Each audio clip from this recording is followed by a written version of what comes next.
Hello and welcome to the Your Revolution podcast.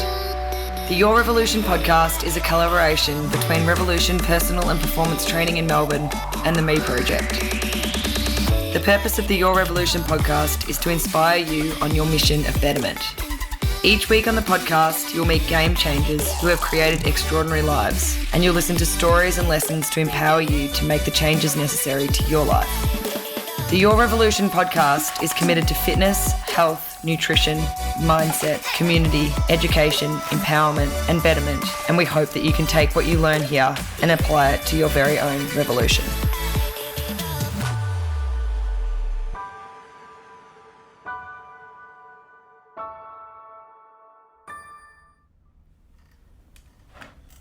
All right, it has been more than a minute, but we are back with the next episode 100 of the Your Revolution podcast. It is me, Luke Scott, and today I have Greg Kourpanidis here with me. Say hi, Greg.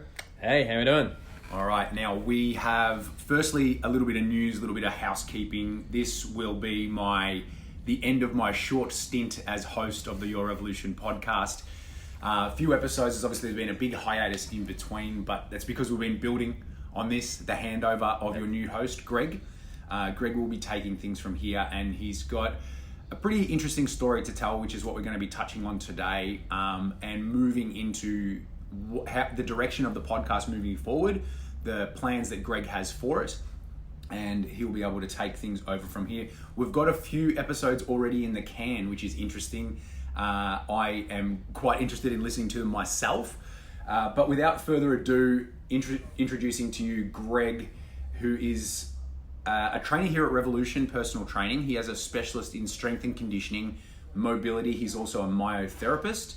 His background in sport himself is as a wrestler, which has led to a bit of a journey over the last, say, 12 and a bit months since an ACL repair and reconstruction of his knee.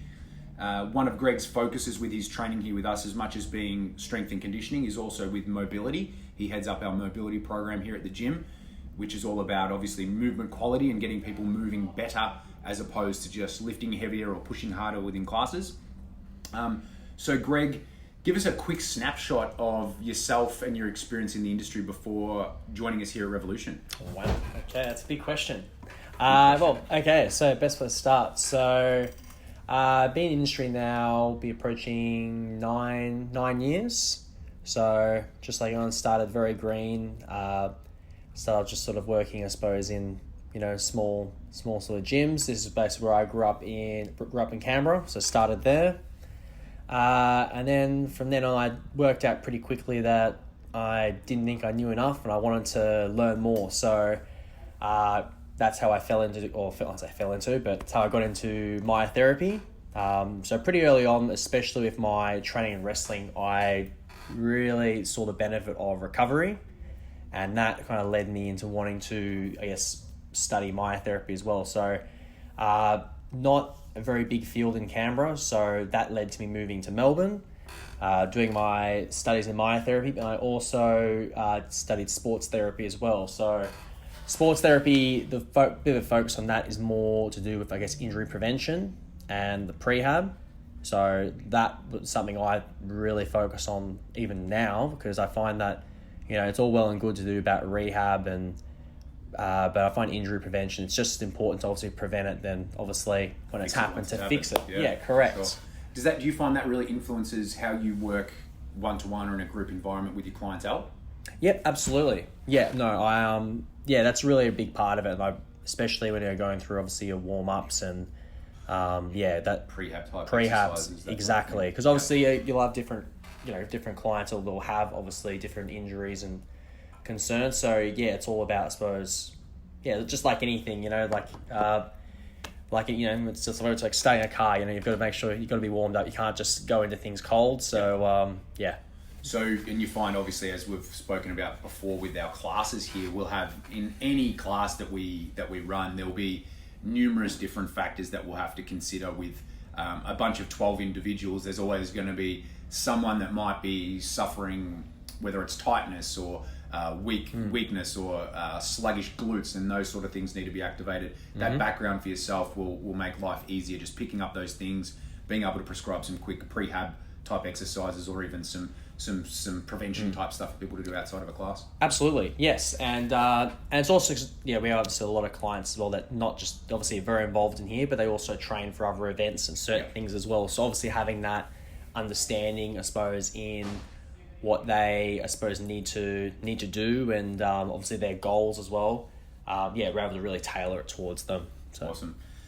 So myotherapy brought you to Melbourne. You've obviously hung around and brought the rest of the family with you, which is impressive to see. The ACL injury, so that was around about 15 months ago, 16 months, something like that now?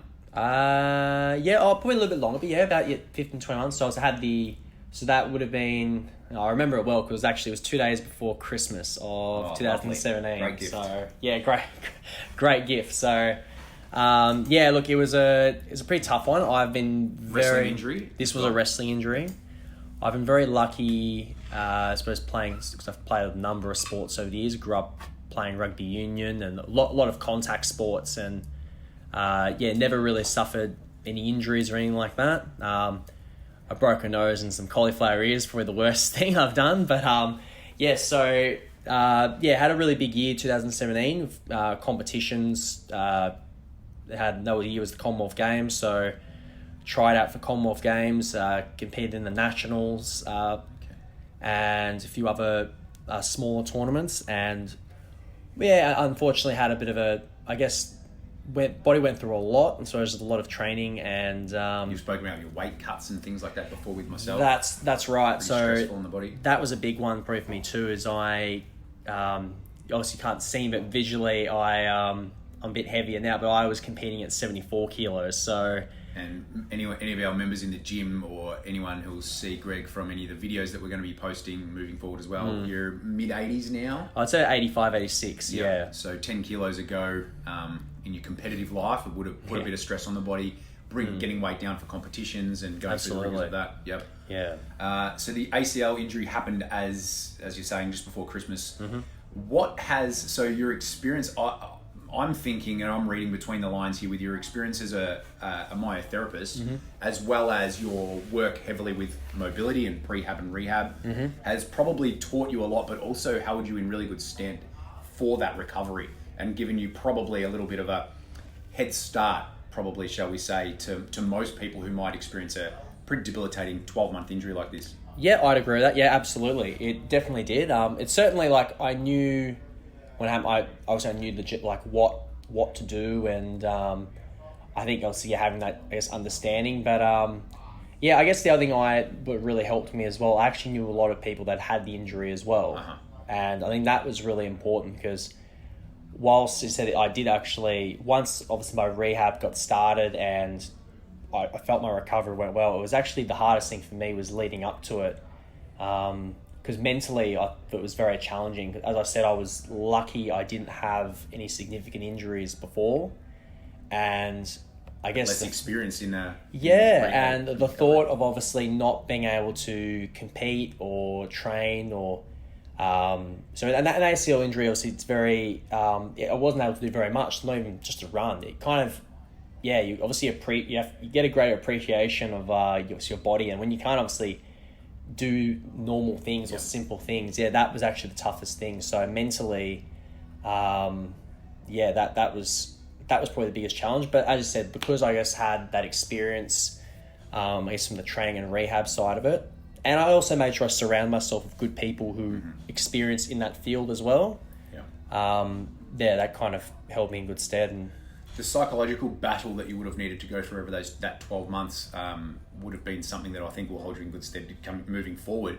Is that something that you touch on? One of the episodes we've got coming up is with your wrestling coach, who's also a sports psychologist. Correct, yep. Christopher Shen, yes. Was he one of the people and mentors that helped you through that process? Was, very big person involved. And he's suffered the injury himself, so that was obviously, and then obviously being a wrestler as well, he knew obviously he obviously had an understanding of how it happened and what the process needed. But he was a really big help. Is that episode that'll be coming up over the next couple, is that something that you touch on within that episode? Yes, a little bit through injuries, because yes, we were talking a little bit through about that, and also I guess tuned. the mindset as well. Yeah, and that's the real big one as well. I guess having the right mindset leading up, because initially when I did obviously do it, I was actually quite scared to actually get the surgery, and I had all these fears and concerns, but if anything, like you said, it makes you a stronger person. If anything, I guess it's part of the journey, and I feel like I've become a stronger person because of it. Would you say you're maybe a little bit more of an empathetic coach and trainer as well? Absolutely, yeah. I would say, because obviously being able to relate to people who have had injuries in the past or things that held them back. Yeah, obviously having now experienced it myself, I guess I know the process, because it's quite.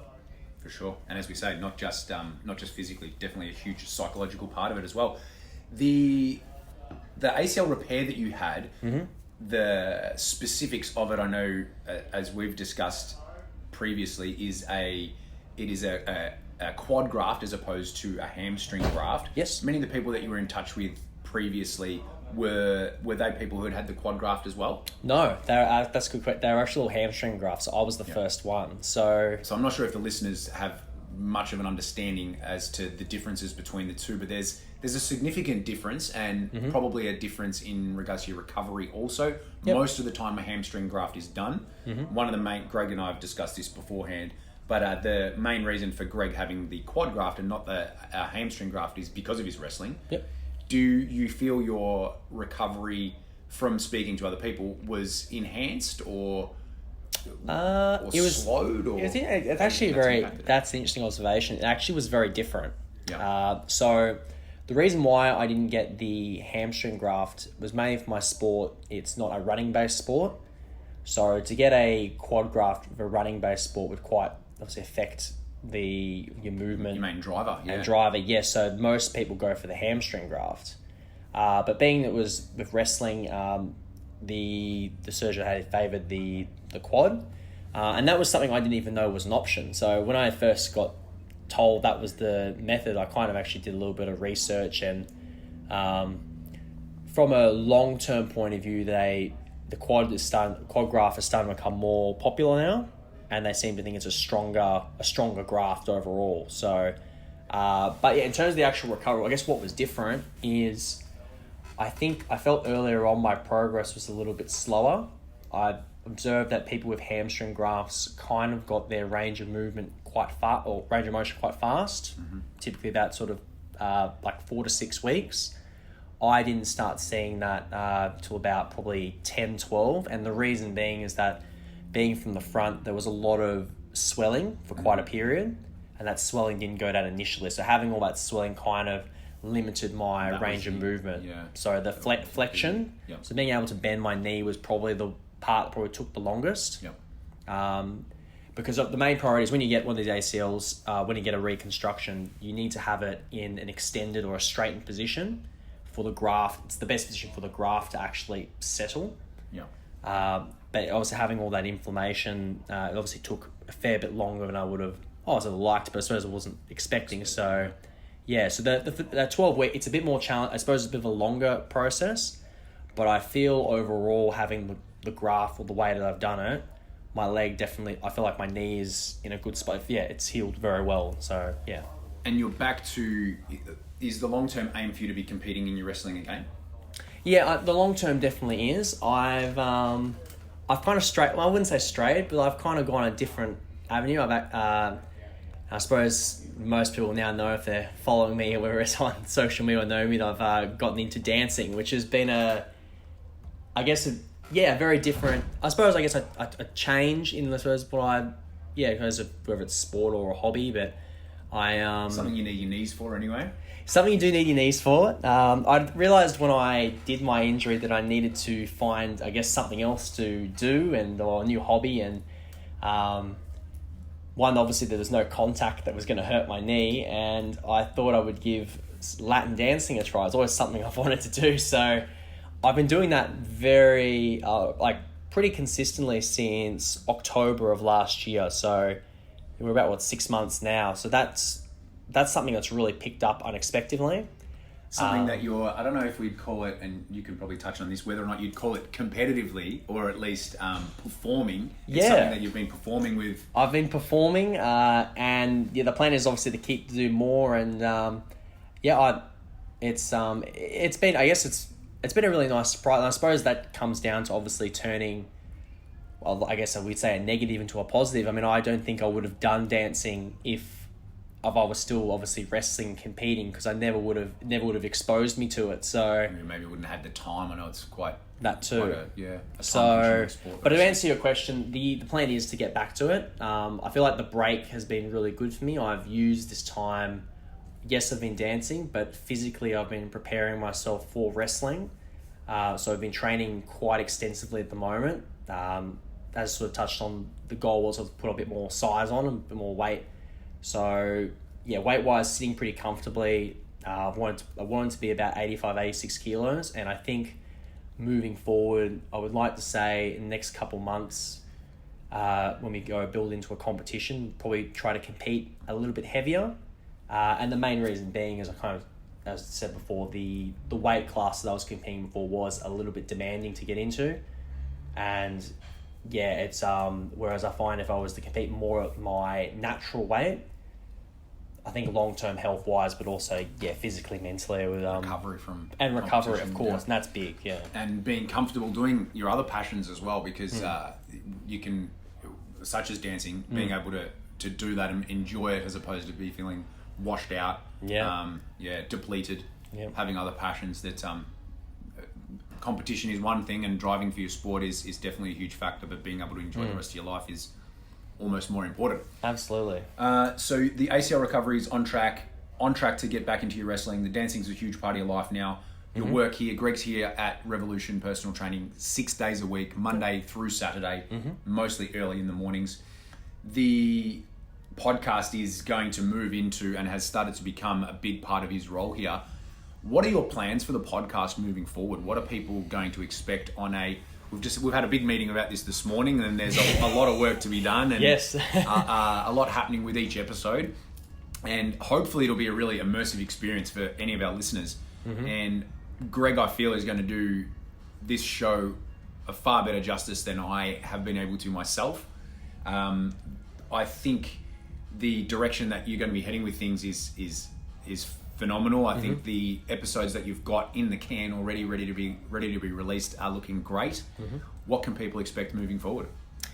Well, it's definitely going to be diverse. The one thing I've really wanted to do is I want to really broaden this out, because then this is all about health and fitness at the end of the day. And I guess I've been lucky. I guess I'm blessed that, I suppose, not just through work, but there's a life experience. I guess I've come across very different areas of health, and I really want to, I guess, broaden the health and fitness to a larger audience,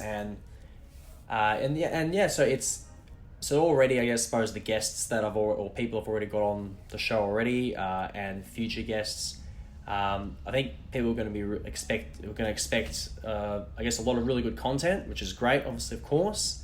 But each of these guests that have great or interesting stories to tell, and journeys like myself, and I think it's going to be really, really important for us to get, I suppose, different perspectives of, what I suppose drives them, what got them into fitness, and obviously sharing their passion and what they're good at. So yeah, expect a real diversity, you should say, and it's going to be good. And one of the big focuses we've discussed is having people have a real take-home message from each of these episodes. So something that you can put in place for yourself quite easily and effectively to see a big benefit from. So some take-home points. So whether or not it be from a mindset point of view, whether or not it be from a recovery point of view, a strength and conditioning point of view, it could be a weight loss point of view. There'll be some take-home points from each of these episodes that you'll be able to really quickly integrate into your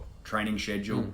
As we've touched on before, it might be prehab, rehab focused. It might be recovery focused. It could be the mental side of it. There's a lot there. Exactly. So we're going to really focus on giving you some quickly applied tips for you to straight away take away from listening to one of these episodes, viewing one of the footages. That's another thing we'll mention. There's going to be video content to each of these episodes as well.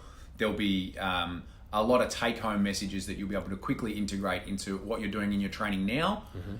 Or it could be, so one of the people I know you've interviewed this week is Lars from Lars Ice Bar. Yep. How that type of therapy can aid in your training, aid in your recovery, aid in your mindset.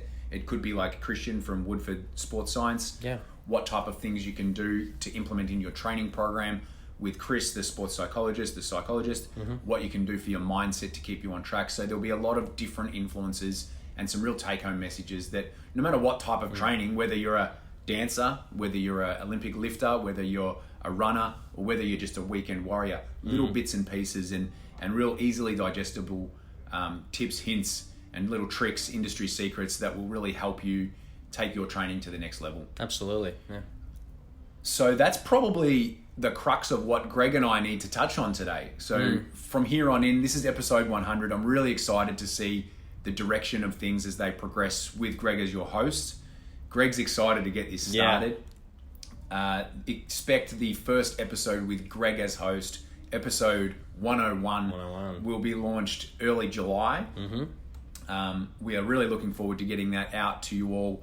Thanks for listening. We've had an exceptional amount of listeners even over the last 12 months, even though it's been 12 months since our last officially launched episode. Looking forward to having that little bit more regular now. We're aiming to have an episode every month. It'll be launched at the start of each month. So keep tuned. If you're not a subscriber, if this is one of the first episodes you're listening to, do subscribe. Obviously, you can do that through the iTunes or the Apple Podcast app. You can do it through Spotify if you're on Android, or you can do it through Stitcher. There'll be video content via YouTube. There's a whole heap of different ways to find us. You'll be able to find us on our website. Really looking forward to seeing how this builds over the next few months, and also looking forward to hearing from any of our listeners. If you're looking to get in touch with us, you can find us on all of the socials at RevoPT, or jump on our website, revolutionpersonaltraining.com.au. Send us an email. We'll have a specific, if you jump on revopt.com.au, there'll always be some official episode downloads and content that we'll have there as well. Looking forward to hearing from you all moving forward, and from here on in, it's over to Greg. Awesome. Thank you.